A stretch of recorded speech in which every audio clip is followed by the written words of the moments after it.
Yo, yo, yo, yo, yo, what's happening? What's happening? What's happening?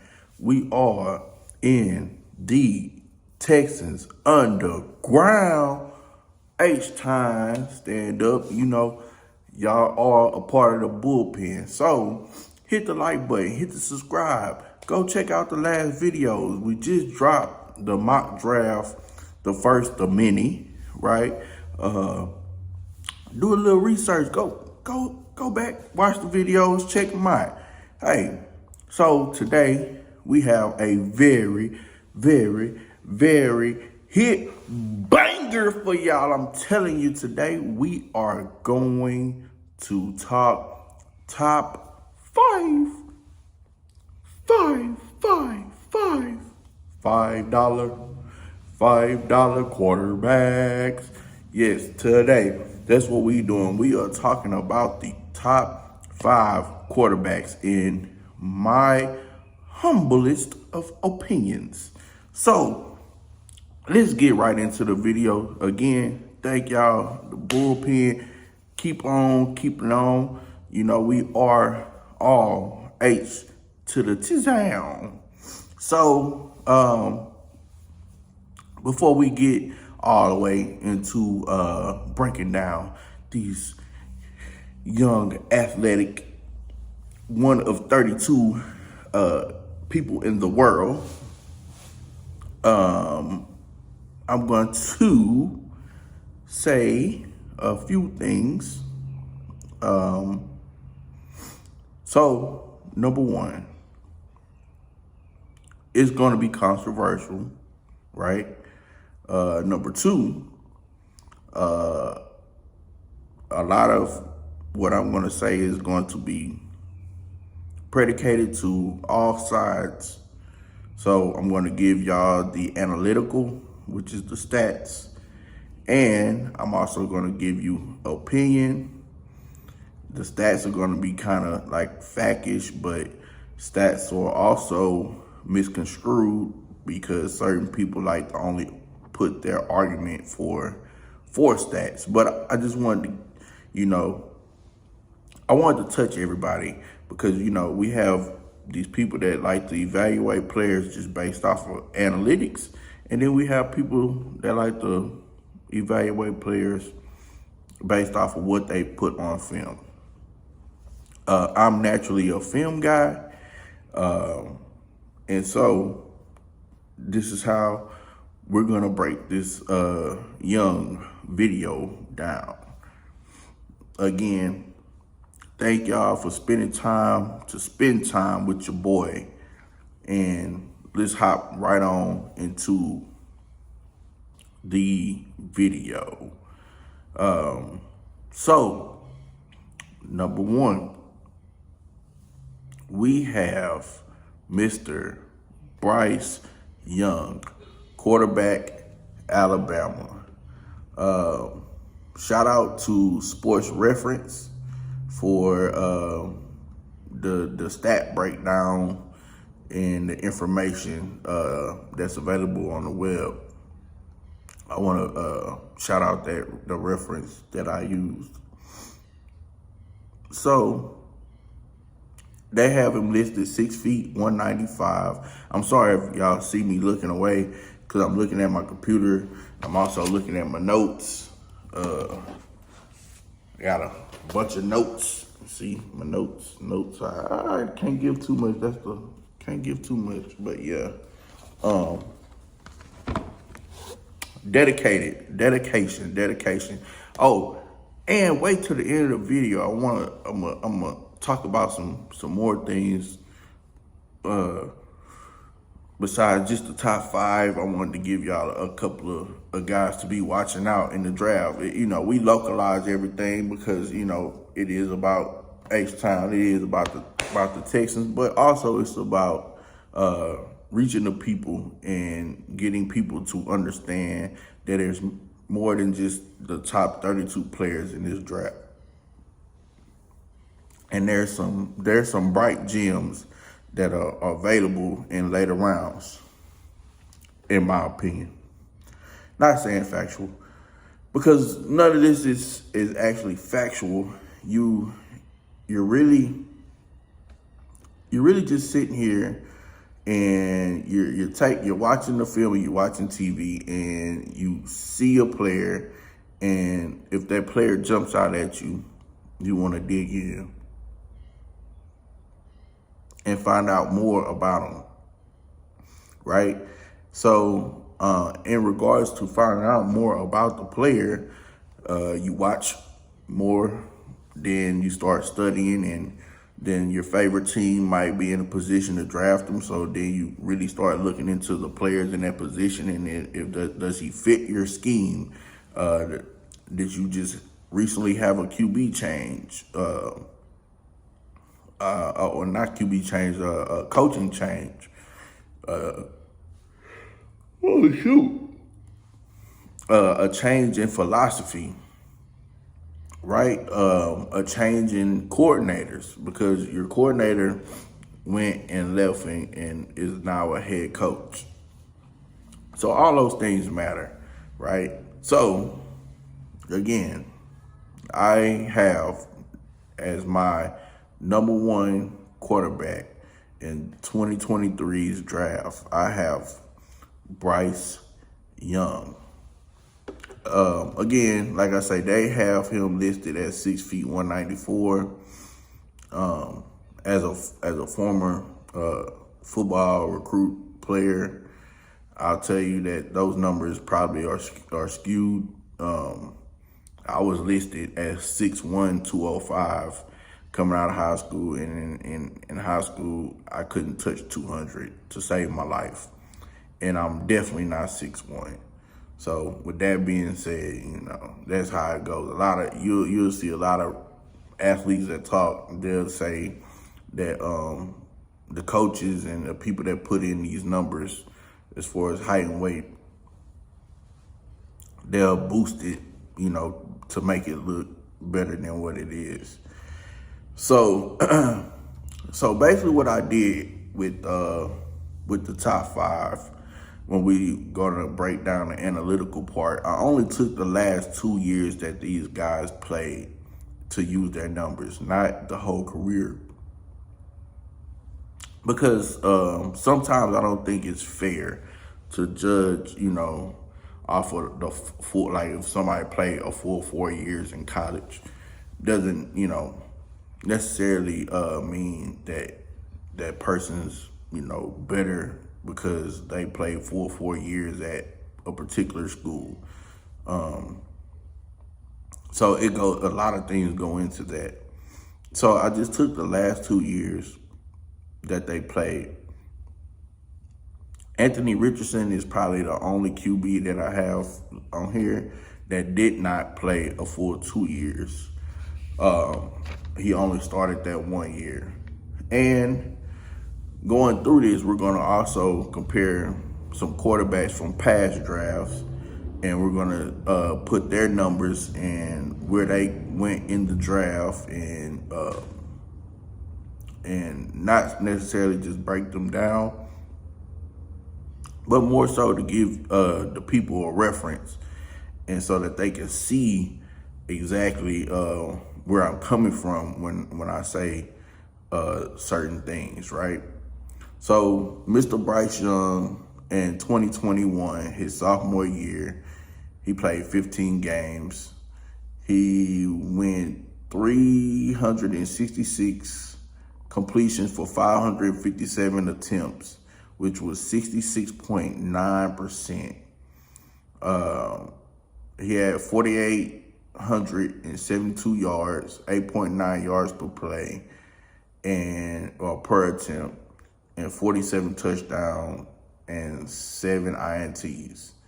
Then he came back the next year, which was this past year. They played 12 games. He attempted 380 for 200 and completed 245, which dropped his percentage down to 64.5. And his yards this past year was 3,328 with 8.8, 32 touchdowns and 5 interceptions. So this right here is why I say numbers can be skewed, right? So his first year, you think about what he had around him, the talent that he had, right? He had he had for sure a receiver that went the first round, right? Then John Mechie should have been a first round receiver if he wouldn't have got hurt. He went in the second. He had multiple running backs,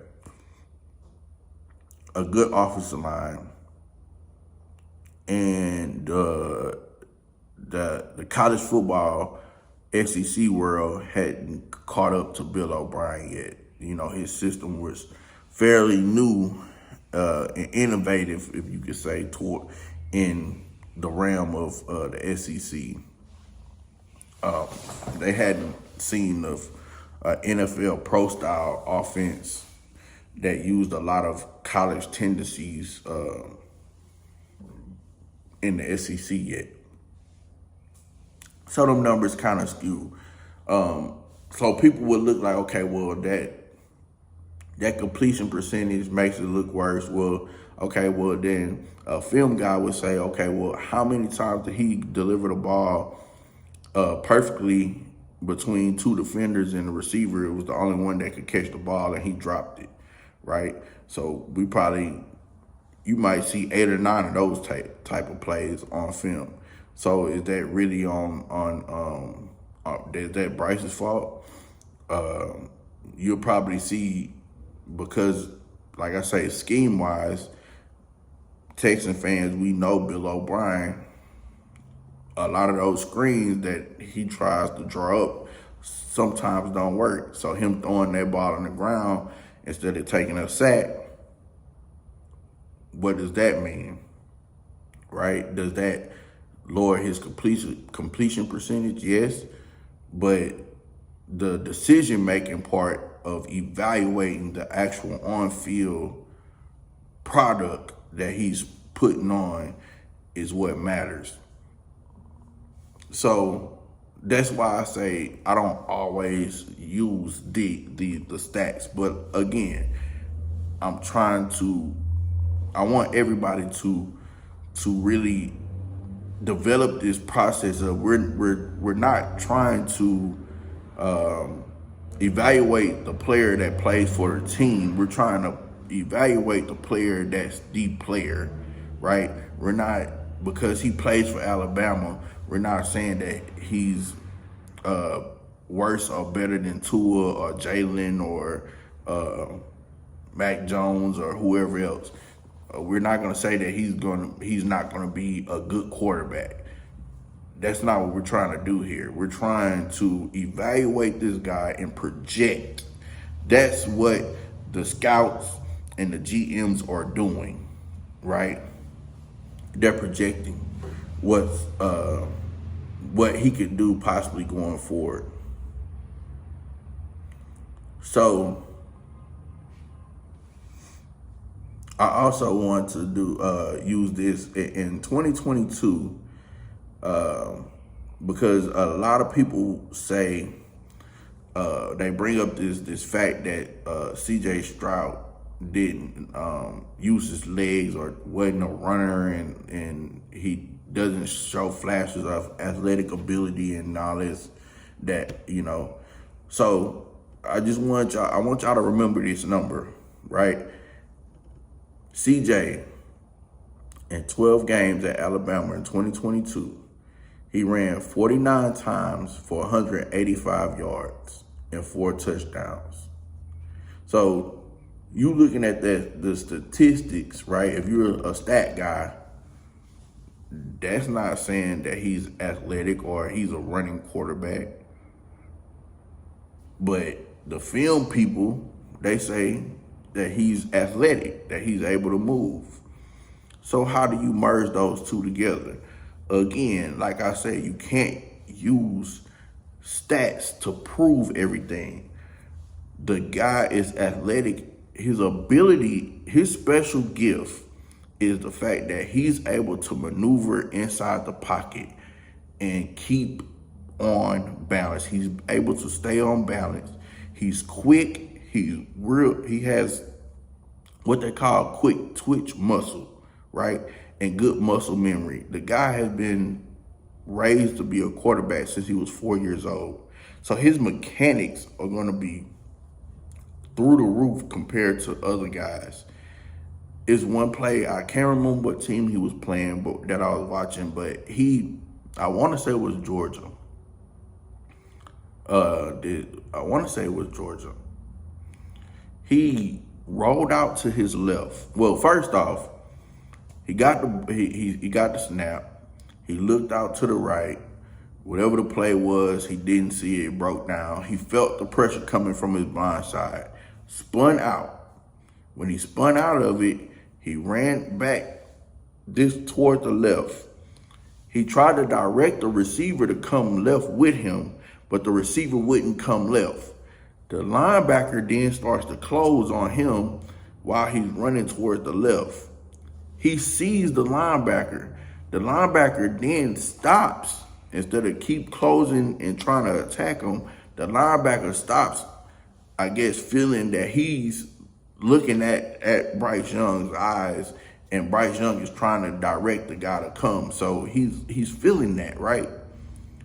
So meanwhile, Bryce is running to his left. He's looking this way. He's not looking back this way. He then sees I can't recall the receiver's name that played this past year for Alabama, because hey, it wasn't a good showing for the receivers this year. He immediately turns, gets into a perfect QB stance, stands tall in the pocket or outside of the pocket.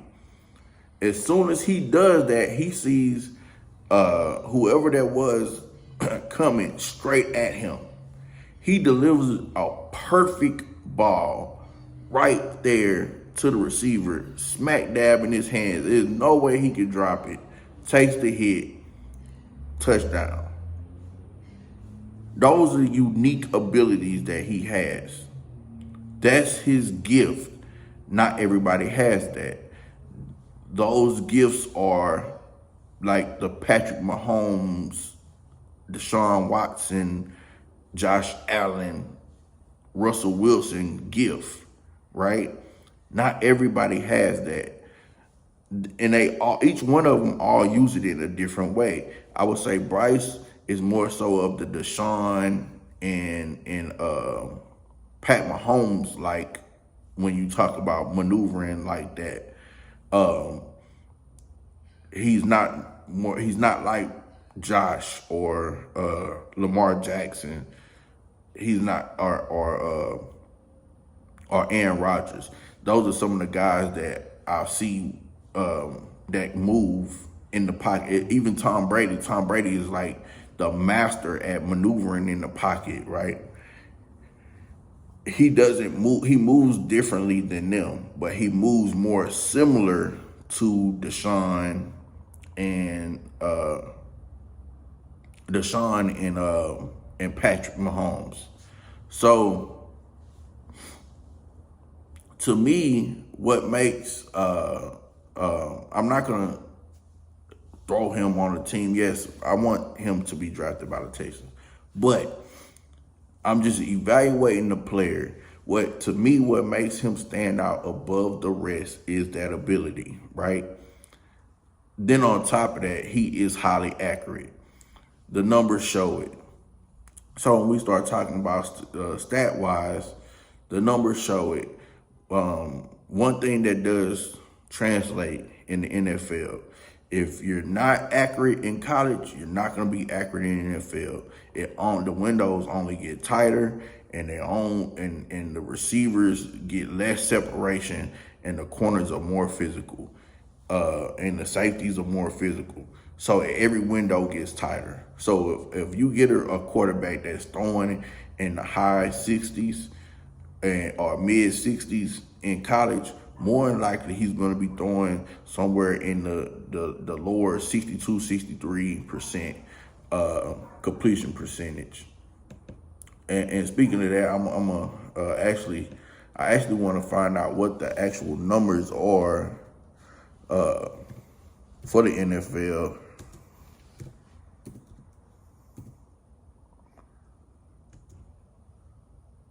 Because I think that's going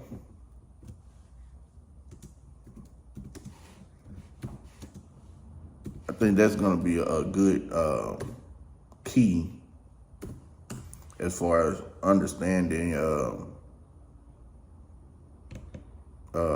quarterbacks. Like, what's the average? Like, what quarterbacks are throwing having the best completion percentages, right? So this is a very interesting thing, because you see some names that you think had bad years. Geno had a good year at 69%. We know he comeback player of the year. So 69% is amazing. Matthew Stafford really didn't play much, so that number is skewed. Joe Burrow played the whole season at 68. Pat Mahomes, I want y'all to remember that number. Joe Burrow and Patrick Mahomes, right? Well, not so much Joe Burrow, because I didn't do on Joe Burrow. But for Patrick Mahomes, right? He threw 67.8%. And mind you, they have changed the way that they played offense compared to the way that they played offense the first 2 years with Mahomes. Justin Herbert, I would say him and Joe Burrow probably their numbers are more accurate as far as what we're when you really think about what happened. Justin Herbert, 67.7. The reason why I say that is because both of them throw the ball a lot. So that's just a couple of stats for people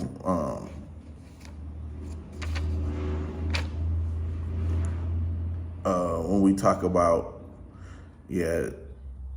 just completion percentage, right? I just seen so Aaron Rodgers is ranked 21st with 64.6 completion percentage, which is crazy. But then again, Aaron Rodgers throws the ball away a lot, so could he really be 67, 68 if he didn't throw the ball away a lot? That's remaining to be said. A lot of these players, some of these players were injured, and I don't know why that's the one thing I don't like about completion percentage. You could play four or 5 games, and because you had, you threw the ball 15 times and completed 11 balls, you're ranked at the top of the completion percentage. I don't like. That's why I don't like stats like that. It's good to use, but it's not the end all be all. And a lot of people like to make that be the end all be all, right? And you can't do that. So with that reference, that's what we have as far as with Bryce. And like I said, I want y'all to go back and rewind some of these things that I just said about these numbers. Also, when we start to comparing Bryce, and people want to compare Bryce to, you want to be able to compare him with somebody, right? And you look at his numbers. What are his numbers? Who do his numbers look similar to when we talk about stats? Or that way we could possibly project, what he did going forward, right? And there's really nobody that's a comp to him.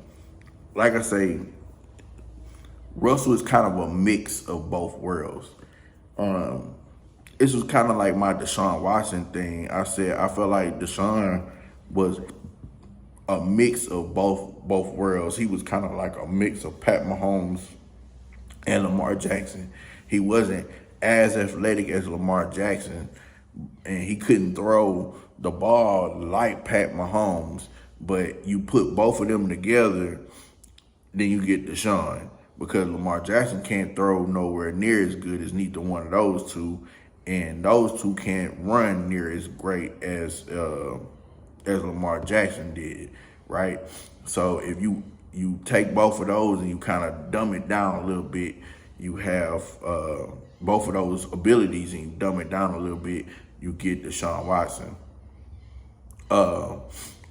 My best, like I said, the best attribute is his pocket presence for Bryce Young.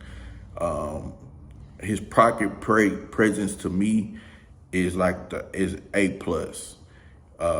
His arm, when I say arm talent, I'm not just talking about being able to throw the ball 80, 90 yards and all that.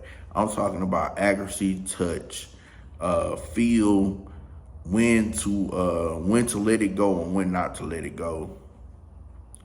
When to rip it through two defenders, when to throw it between seams, when your guard and center flare out and you're able to get that arm angle to, drop it down. Those types of things. I give that a B-. Like I say, his feel for the pocket is so great. He doesn't actually have to use all these arm angles, and plus his mechanics are tremendous. So mechanic wise, I gave him an A. I think he's the standard. If you have a young kid right now that's watching football and want to play quarterback, watching his footwork, his lower body mechanics is probably like, he's the film guy that you want to show your kids. It's kind of like, showing the Miami Heat film of LeBron James. You got a son that plays basketball, you want to show that film to your son, right? Or daughter. So then we talk about decision making. I give his decision making and a B+ to a A-. He makes really good decisions with the ball. He doesn't turn the ball over.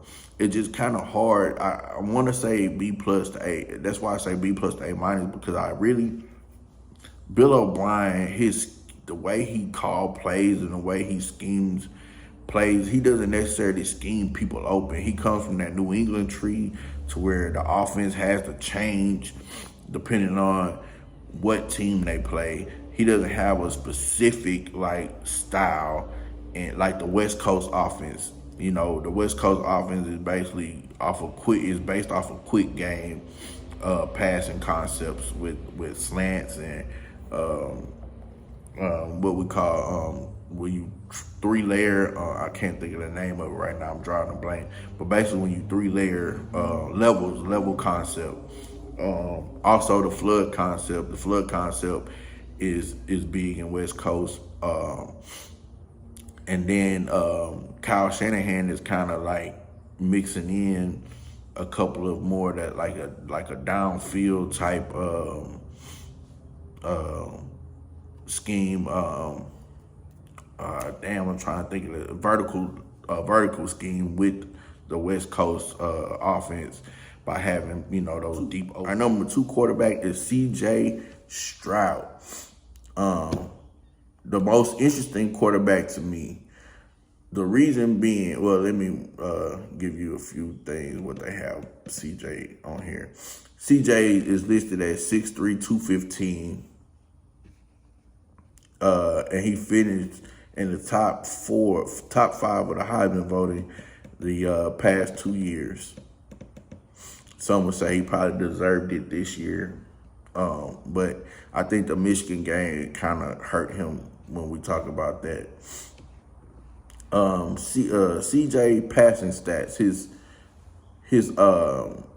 true freshman year, as QB, the year he played, he 12 games, he had 414 attempts, 317 completions, 71.9 completion percentage. That he threw for 4,435 yards, 10.1 per attempt, 44 touchdowns, 6 interceptions. I don't really do QB ratings. In 2022, his sophomore year, really junior year, I don't know why they have this listed like this. He wasn't even a redshirt freshman, so why? Okay. No, they said indicate bowl stats included. Okay. Yeah, I don't know why they got freshman, but okay. And then this freshman, then junior. It would normally say redshirt freshman and sophomore, but whatever, to ease you on. In 2022, he played one extra game, which was the playoff game. So he played 13 games, 258 completions for 389 yards, 66.3 completion percentage, and threw for 3,688 yards, 9.5 average, 41 touchdowns, and 6 interceptions. For a career, he threw for those 2 seasons. Remember, I'm taking the last 2 seasons. He threw for 8,123 yards and 85 touchdowns and 12 INTs. So 2 years that he played, he threw 12 touchdowns and 85 touchdowns and 12 interceptions. That right there is his unique ability. Scoring in the red zone, something that a lot of teams struggle with. Guys like Aaron Rodgers and Andrew Luck were really amazing once they got in tight areas in that between the 20 and the end zone. Ohio State has a unique offense where once they get in what we call the green zone, which is normally like to some teams is 40 and in, other teams is 30 and in. I believe Ohio State probably calls their 40 and in because Ohio State does like to run the ball. On the contrary of what people believe, they do like to run the ball. And they like to hit play action off of those runs. But a lot of their formations are shotgun formations, not necessarily under center. So that's going to be something that footwork wise that he's going to have to learn.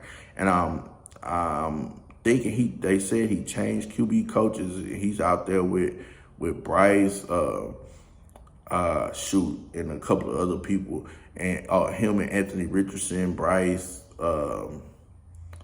And it's a corner that's in the NFL that said that CJ is really out there slinging the ball, slinging the rock around.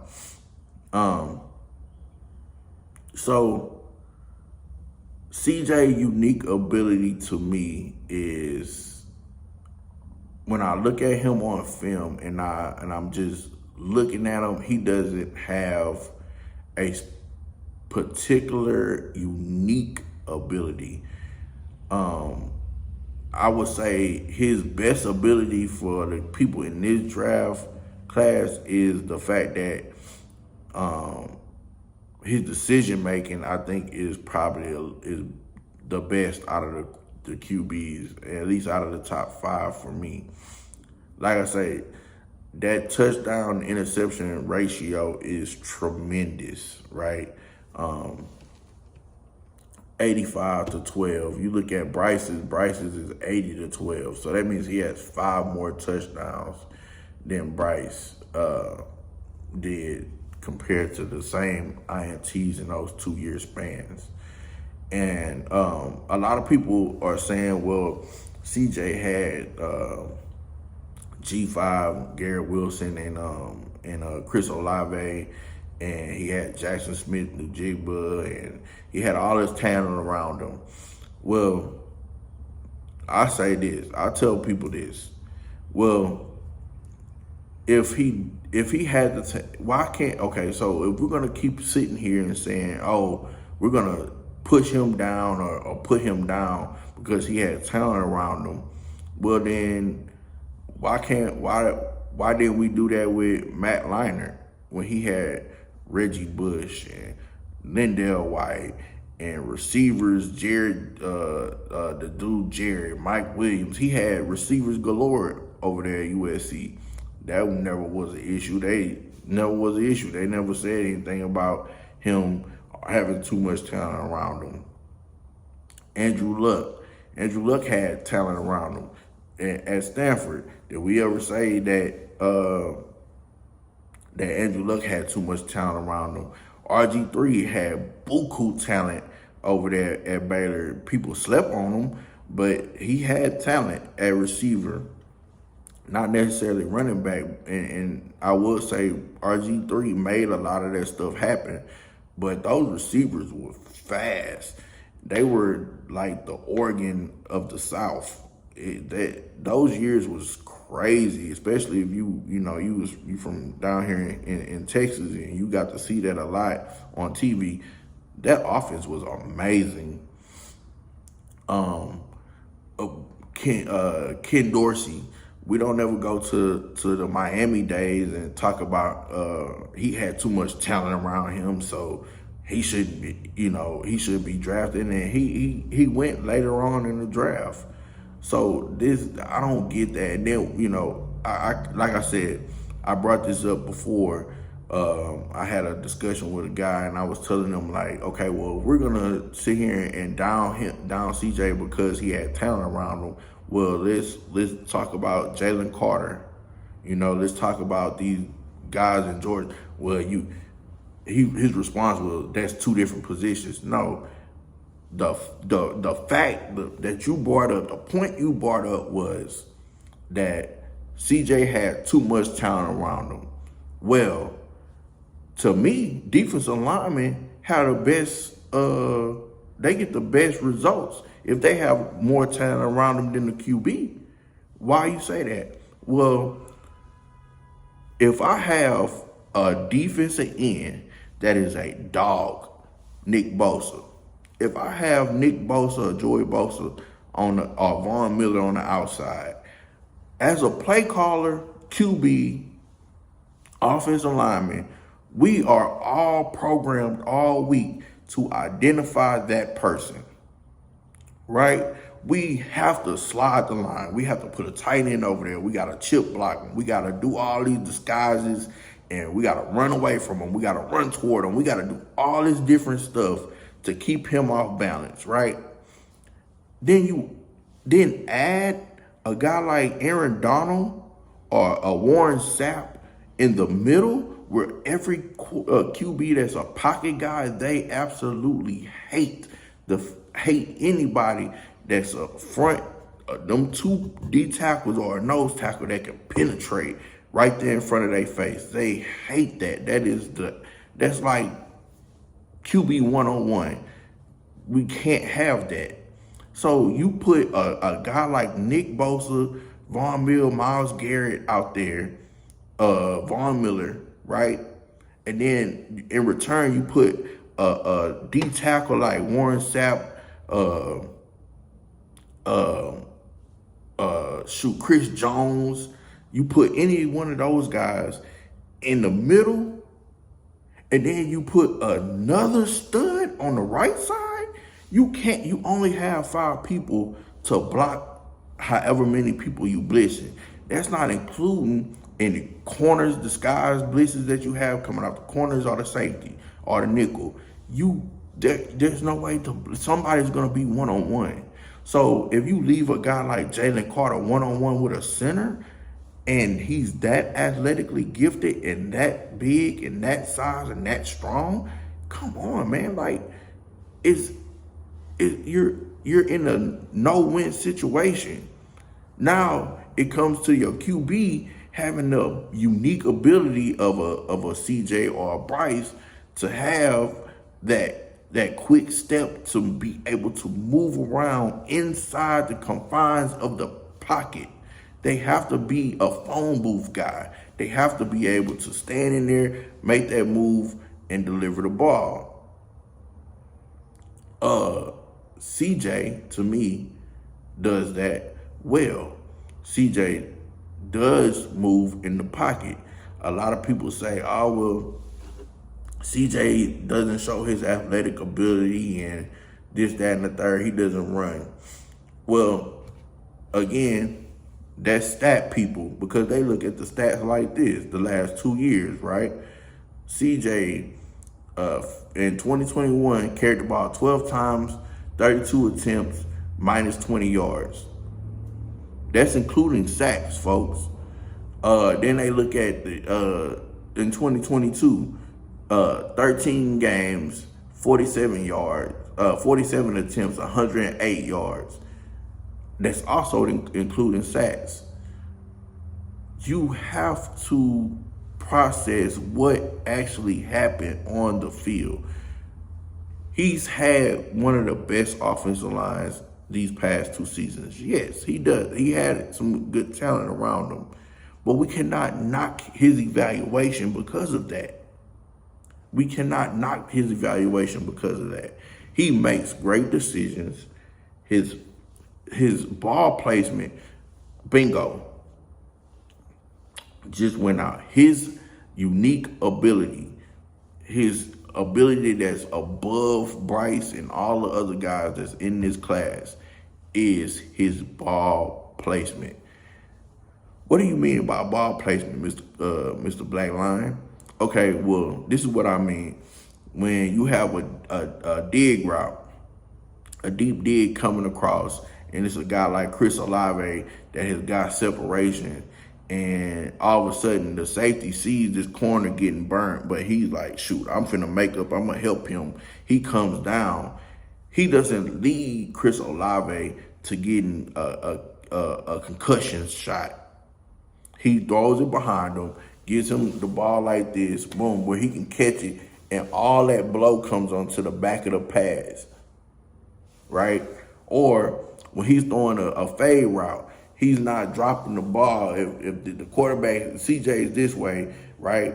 He's not dropping the ball to where the ball comes this way to where the safety can come over and get it. He's putting it only where my receiver can catch the ball. He's putting it over his shoulder and dropping it in a bucket, while also giving them the ability to run after the catch, where they're not just catching the ball and then stepping out of bounds. That's why these guys like Wilson and Olave and Jackson Smith are getting this praise, because yes, they are very, very talented, but their numbers in college cannot be the way they are unless they get run after catch. Yes, where sometimes they running wide open, yes, because they're highly talented. We just seen them in the NFL. Garrett Wilson made NFL starting cornerbacks look like child's play this year. Chris Olave, the same thing. Those guys are very, very skilled. They're very highly talented. Don't get me wrong. I'm not saying that these dudes are sorry, by no means. But CJ gave them the ability, and they will tell you, CJ gave them the ability to catch the ball and make plays. Again, in screen game, when we talk about tunnel screens, we talk about quick screens, we talk about bubble screens, especially tunnel and bubble screens, because those balls have to be placed in a particular position to where the quarterback the receiver can make a play. You can't have them stop it. They have to keep going with the way they're running. They cannot stop and try to scoop the ball off the ground and stuff like that. When you're throwing the tunnel screen, you're basically throwing the ball to yourself, right? Because you're leading them to a certain spot to where, because they're coming at you. they're not running away from you. Normal plays, the receiver is running away from you unless you're running a drag. Really, even in drag, because a lot of times when you run a drag or a deep end, that especially the deep end, but the drag route, if that's somewhat if that is your number one option, somewhere it shouldn't be in the offensive scheme. But if it is the number one, you have to wait until they pass the linebacker. They pass both linebackers. If they go above the linebackers, then you have to fit it between the two linebackers. If it's a 3-4, even if it's a 4-3, you might have to, depending on how the rotations are, you might have to fit it between those two guys, right? So he's still kind of running away from you. But in the tunnel screen, he's running kind of more at you because the ball is coming out. You're throwing the ball like as he gets to the tackle. You're letting the ball, he's running towards the tackle, and then that's when you're delivering the ball. So they're kind of making like a kickoff return like wall for him to run, right? The quick screen game, same thing. You're delivering the ball. You want to throw the ball to where he can catch it, boom, see the blocks. You don't want him to be doing this and trying to catch the ball one-handed because you done threw it so high, or jump up to catch it, because then that wastes precious seconds. Because especially now, because you can't chop block anymore, and the corners can't chop block either. So they don't want, I'm gonna tell you, from playing on the outside, when you see a big 270, 300-pound man running at you, you ain't trying to take that block head on. That's a business decision, brother. He ain't even got the football. That ain't Derrick Henry with the ball. I don't want to deal with you. So I'm trying to get around you. So if the receiver got to do all this, that's just helping me. So again, ball placement is the unique ability. I really personally think that CJ will be the best for the West Coast system. It's kind of how I feel. Like I was telling one of my friends that's a 49er fan, Mr. Pratt. Shout out to my boy Pratt. That Justin Fields, man, I really wish Justin Fields was able to play in that West Coast Kyle Shanahan's type scheme because of his unique abilities. Same with CJ. I really think that CJ would perform really, really well in that system, as well as I think he would really, really, really, really, really perform in a Andy Reid like system. So that's where I think where people kind of they say system and scheme, he's a scheme quarterback. Yes, but at the same time, he played with two different coordinators. We have to stop grading the helmet. This is the last point about CJ. We have to stop grading the helmet, because if you're going to keep looking at what Ohio State had back in the day at quarterback, those guys were nowhere near as talented as a quarterback. Yes, they had superior athletic abilities, yes, but they were not a pure QB that could translate into the NFL like CJ is. CJ, to me, CJ has a better draft grade than Fields. I think as far as like a draft grade would go, I would give CJ more or less like a scale from 1 to 100. He would be like 90, 91, 92 to me. And Fields would have probably been like 86, 87, 88, somewhere around there. Still first round grades, but his athletic ability outweighs CJ's athletic ability, but CJ's throwing ability is higher than Fields. So, like the athletic ability, this Fields' athletic ability, this is CJ's. But then when you talk about throwing ability, this is Justin Fields and this is CJ's. So that's why I would grade them like that. So again, when y'all watch this video and y'all talk about CJ, just remember, stop worrying about the helmet, because the helmet and the systems are totally different. Urban Meyer ran a college football scheme that works for college football. That's why Tim Tebow was successful. That's why Alex Smith was successful at Utah. That scheme works very well in college football. It doesn't work in the NFL. And they moved away from that with Ryan Day. Even though Ryan Day grew up under Urban Meyer, he's put his own twist to that. And he brought in a lot of people that were NFL coaches to come into Ohio State. And those guys have been doing a good job developing QBs, aka Joe Burrow, Justin Fields, and now CJ. And we're gonna see what they have coming for us next year. They have a couple of guys that should be pretty good next year, and I think we'll find out, in as far as spring ball. But one of those guys is a really good pocket passer. So that's with CJ, my number 2 guy.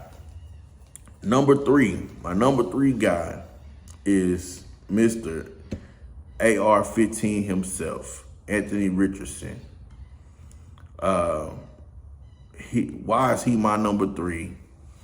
Well, a lot of people say Will Levis is their number 3. I'm not high on Will Levis. We'll talk about Will Levis later.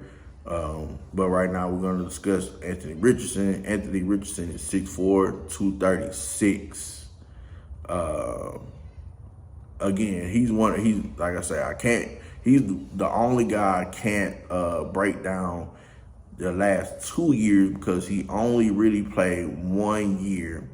He redshirted his freshman year, and then he played his redshirt freshman year a couple of games, and then in 2022 he played 12 games. He had 176 completions, 327 attempts, 53.8%, 2,549 yards, 7.8 yards per attempt, 17 touchdowns, 9 INTs. Rushing wise, these is also including sacks. He ran for 103 attempts for 654 yards and 9 touchdowns. And it doesn't say if he fumbled the ball. He fumbles 2022. Okay, yeah. It doesn't say if he had any fumbles or not. Rushing, receiving, fumbles. Yeah. So it doesn't give me fumbles. That's something that I would like to see. This is interesting. So interception wise, he ranked 4th in the SEC with 9 INTs. Did not know that. I wonder who all he was behind. Take a wild guess, people. Y'all leave that in the comments. Who do y'all think were the 4 guys ahead of Anthony Richardson in the SEC that threw the least amount of interceptions? Of course, we're going to say, we already know Bryce was number 1, but who do we think were 2 and 3? We know for sure because, 3 of these guys are from the SEC that's ranked in everybody's top QB listings.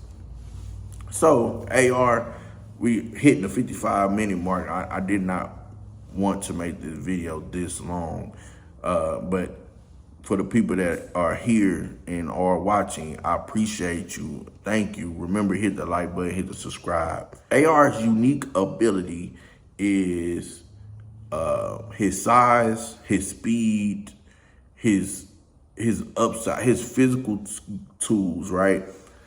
Again, this is why I say the end all be all stat wise, and what you see on tape is two totally different things, right? Some people say that he struggled the LSU game. I watched the LSU game from the jump. LSU kind of dominated the game, but when in the beginning of the game, AR was balling.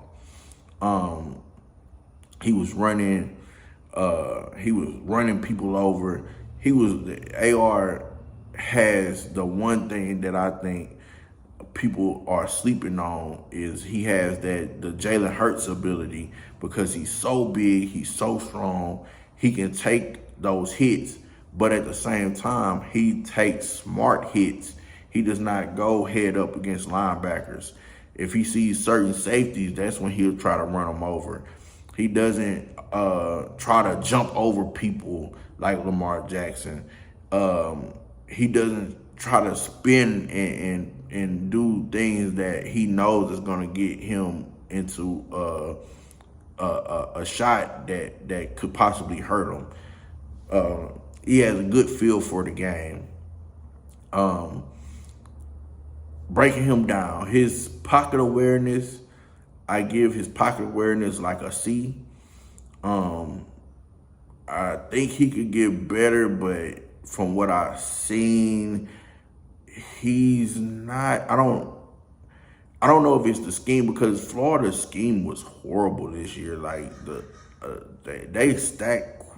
Like there's a concept I'm not. I don't know how familiar you guys are with concepts and stuff like that, but there's a scheme called the scissors concept, where an inside guy will either run. The inside guy more likely will run a corner. The outside guy will run a post. And the way that you set them up, they kind of cross over or whatever into a scissors-like look with certain releases and stuff like that. But they will run those plays on like 2nd and 15 and stuff like that. And when the defense knows that you have to get the ball downfield, and so the pass rush was coming, and he had to do some miraculous things to get. It's just a lot of the stuff that they did was like bad. Like you widen out on the short side of the field, but on the long side of the field, you want to put one receiver and you pull him in close, and then you try to throw the ball to the short side of the field. It just, I don't. A lot of their stuff is. That's the one thing that I can say about what makes it so difficult about Richardson and Will Levis is the schemes that they play, the offensive coordinators they play with. By no means, I never called plays in college, so I don't want people to be like, oh, well, you never called plays and got it. You don't know what you're talking about. I played a lot of football. I did scheming and researching offensive and tendencies and stuff like that is my deal. I've offensively with the offensive coordinators. I kind of think we could probably find a peewee football coach that could come up with a better system than Kentucky and Florida had. But that's neither here or there. Arm strength, arm grade. I'm not gonna say arm strength. His arm grade, to me, his arm grade, I give it an A. He has the flicker wrist to throw the ball. He doesn't have to be on platform. He doesn't have to be level to let the ball fly. Like, he can let it go. He can cut it loose. He can bullet through and put them between safeties. He can touch it over the linebacker and put it between safeties. He can throw the corners routes against cover 2. He can get the seam routes in cover 3. He has the ability. That arm is tremendous. It's not Aaron Rodgers-esque or Josh Allen-esque. It's not, or Justin Herbert, but it's better than Derek Carr's. to me, is better than Matthew Stafford's, is better than Dak Prescott's, is better than Kirk Cousins. Yeah, his ability to throw is crazy. Then you talk about his legs, right? Well, remember when I talked about the best abilities, you put them together with the Pat Mahomes and the Lamar Jackson, then you have Deshaun. Well, think about Anthony Richardson. You put Jalen Hurts running, right, with a similar arm like a Matthew Stafford probably probably like I would say a Dak Prescott type arm. You put Dak Prescott's arm with Jalen Hurts running ability.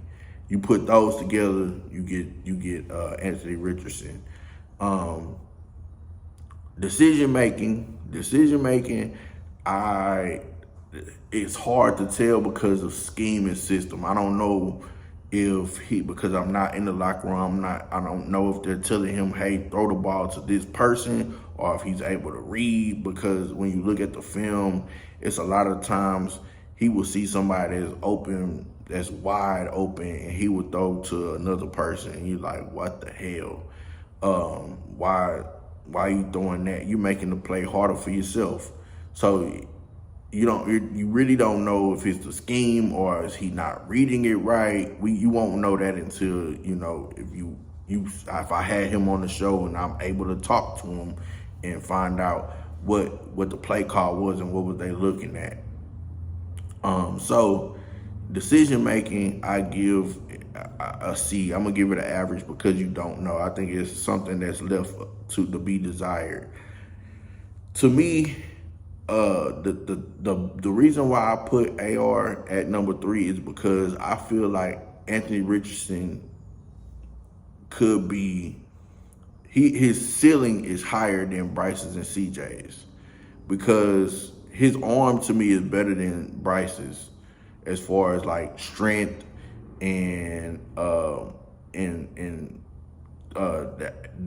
ability to touch the ball between those safeties in the corners when they drop in cover 2. Bryce can throw it, but he doesn't have that natural zip to it.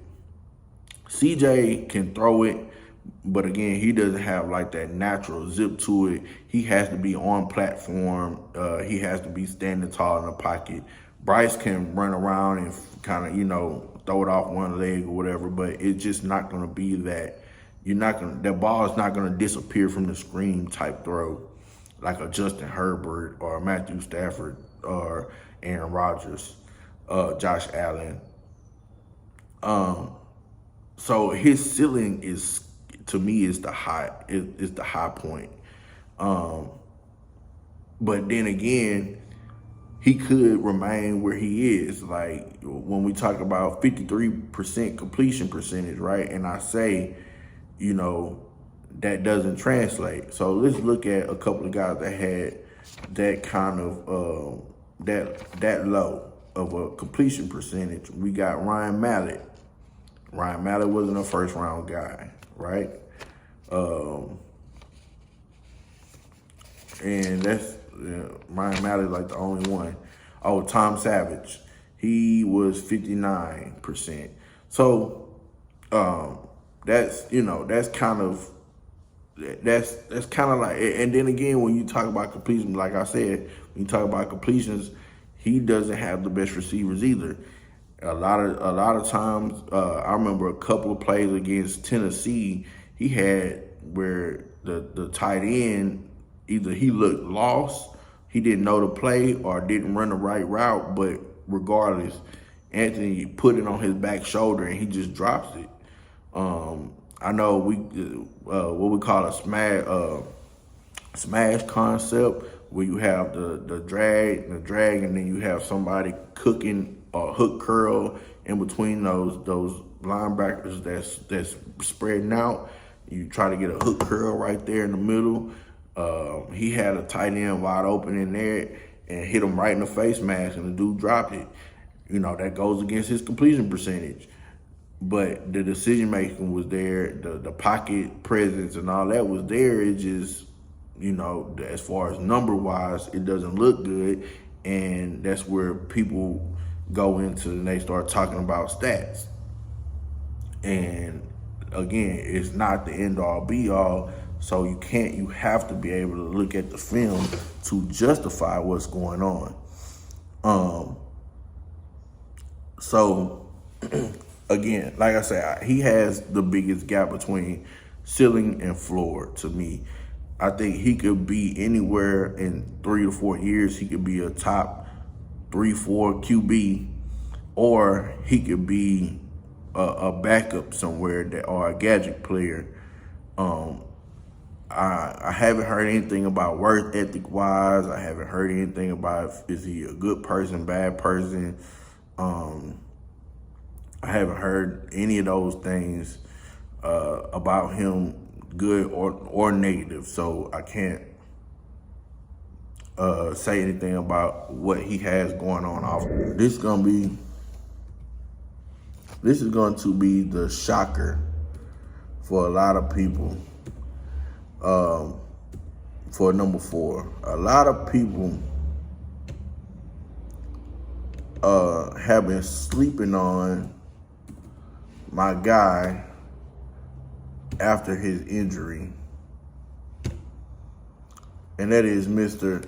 Hendon Hooker, Tennessee quarterback, formerly from Virginia. I think he was, 20-something years. This is 6'4", 218. Shoot, it doesn't say his age, but a lot of the down talk about him is the age. His age is what is talked about the most with him. I think he's like 24, 25. Then he's hurt. So possibly 26, 27 is when he gonna make his rookie start. Hendon Hooker, I think, could be one of those guys like a Russell, like a Dak, like a Kirk Cousins, one of those guys that he's not going to be the guy. He's not going to give you, he's not going to be a top 1-2 talent every game, every week, but he's going to give you consistent between 10 and 18 talent, right? So he's going to be in that Kirk Cousins, Dak Prescott. He's going to give you that range of play, but it's going to be consistent, right? Another guy that's been underrated as far as using his legs. Now, here's the thing that I think people are really sleeping on, and like I said before, when we talk about completion percentages and stuff like that, it's skewed, right? But at the same time, when it comes down to Hendon Hooker, he didn't have the receivers like a CJ. He did not have the receivers. I'm gonna go back to like Justin Herbert. He didn't have a scheme like Justin Herbert that would allow him to throw the ball all over the place, or like Patrick Mahomes. He didn't have the receivers like a Dak Prescott. He didn't have the receivers like a couple of these guys that Bryce Young. He didn't have that at neither one of the schools, right? So I'm gonna read. With that being said, I want y'all to listen to these last 2 years he played at Tennessee. So in 2021, in 13 games, he had 206 completions for 303 attempts, 68.0% completion percentage, 2,945 yards, 9.7 per attempt, and 31 touchdowns, 3 interceptions. That's the lowest out of the top three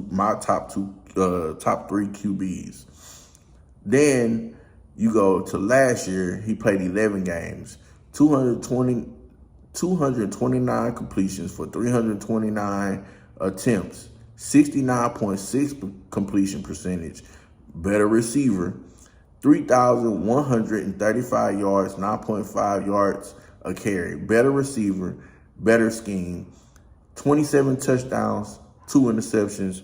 Very, very Aaron Rodgers-like when we talk about ratio, interception touchdown ratio. So his 2 years at Tennessee was 6,080 yards and 58 touchdowns and 5 interceptions. The absolute lowest, best ratio between all the QBs. Why is he not being mentioned in the first round and another guy is? That's the question. Why is he being graded like that? Some people will say because he's African American. Some people are gonna say because he got hurt. Some people are gonna say because he's too old. And I get all of it. But I'm just saying, from what you look at on film, we sit here and complain about somebody having too much talent around them. This player doesn't have all the talent around them.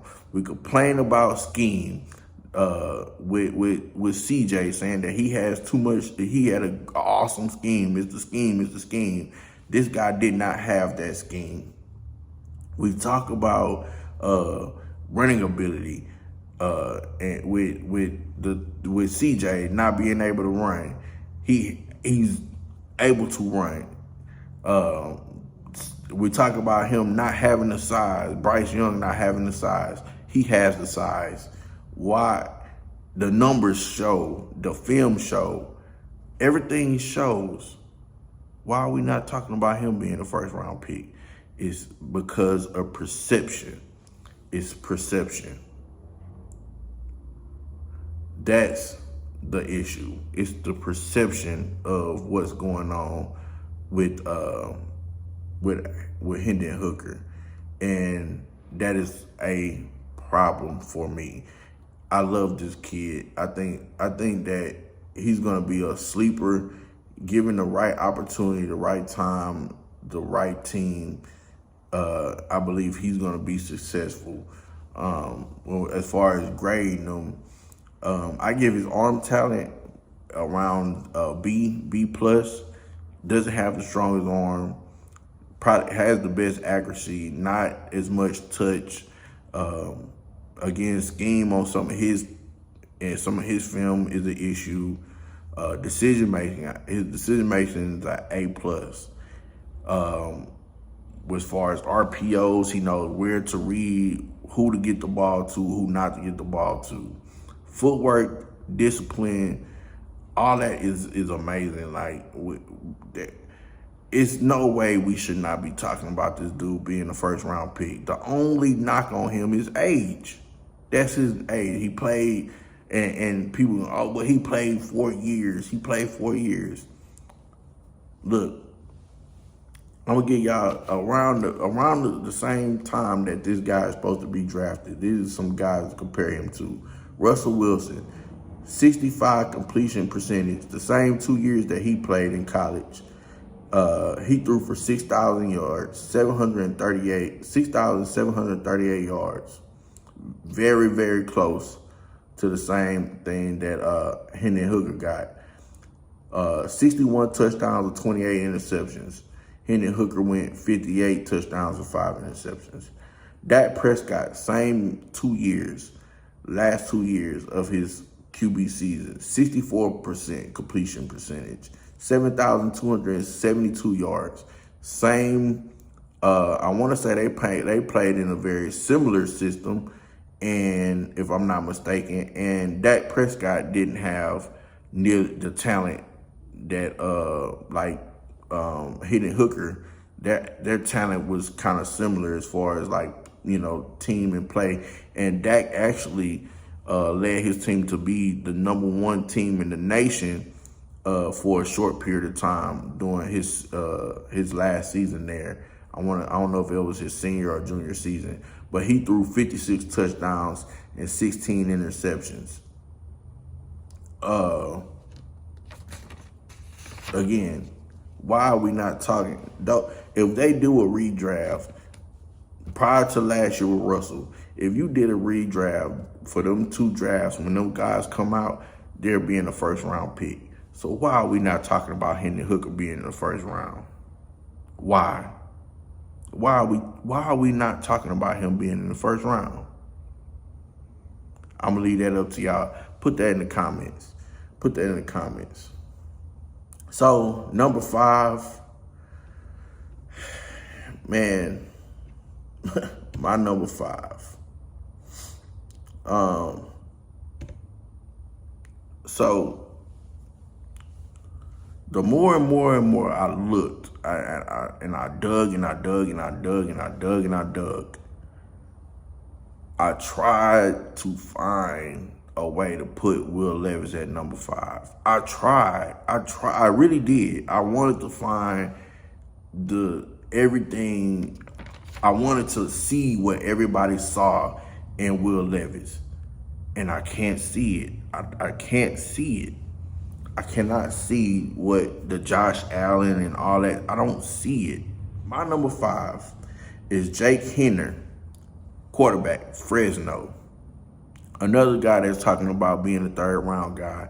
Another guy that I think that is a Derek Carr, Kirk Cousins-ish type player. His stats for his last 2 years: 69% completion percentage, 6,992 yards, 53 touchdowns, and 12 INTs. If you pay attention, look at the touchdown to interception ratio that translates. I want you to think about this. Justin Herbert, his last 2 years, 61 touchdowns, 14 interceptions. Ryan Mallett, 62 touchdowns, 19 interceptions. Will Levis, 43 touchdowns, 23 interceptions, 50% ratio.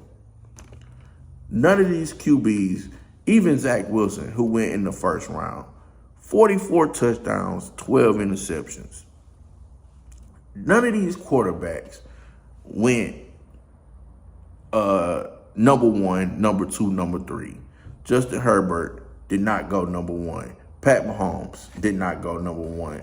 Dak Prescott, Russell Wilson, Ryan Mack. None of these guys with this hot, they did not go number 1. Why are we sitting up here talking about Will Levis possibly being a number 1 or number 2 pick? I don't, somebody explain to me. Is it only because he can throw the ball far and he can throw the ball from sideline to sideline? That has to be it, because any other, my number 5 guy, Jake Henner, right? Again, very Derek Carr-ish mode, very Derek Carr-ish mode.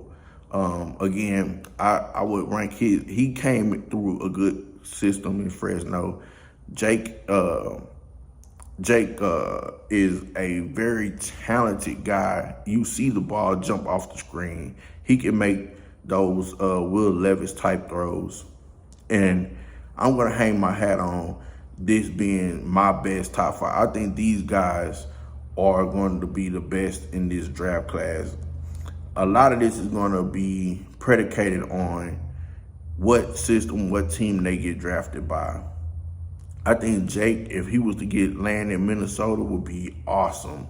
I think Hendon Hooker, if he landed in a place like Tampa or New Orleans, especially New Orleans, or even if he landed in LA with the Rams, would be perfect for him.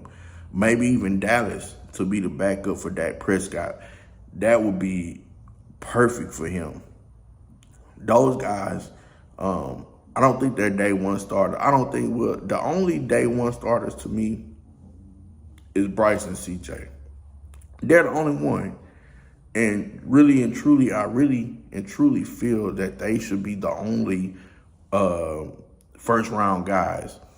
I think Hendon Hooker should be a first round guy, but because of the injury, I think that, and you have to wait that whole extra year, that's what would make me worry, because you have to pay him, and then you get the fifth year option. and money and all that stuff, that becomes an issue going down the line. And I wouldn't want to risk that, knowing, because I'm really gonna only be able to evaluate him for 2 years, because you don't get a 5th-year option if you're drafted in the 2nd round. You only get 4. Top 5, number 1 was Bryce. Number 2 was CJ from Ohio State. Number 3 was Anthony Richardson with the highest upside. Number 4 was Hendon Hooker, the guy that I feel like is being slept on and is not being talked about because of injury. And my number 5 guy is Jake Haener, Fresno State's quarterback. That was a quick review on my top 5. Again, please like, subscribe, comment. If you disagree with my top 5, if you agree with my top 5, if you have an issue with anything that I've said, please hit the comment button. Let's cuss and discuss. Again, y'all have a good day, and remember, at the end of the day, we are all Texans. We were born and raised Bulls on parade. Let's go. Peace.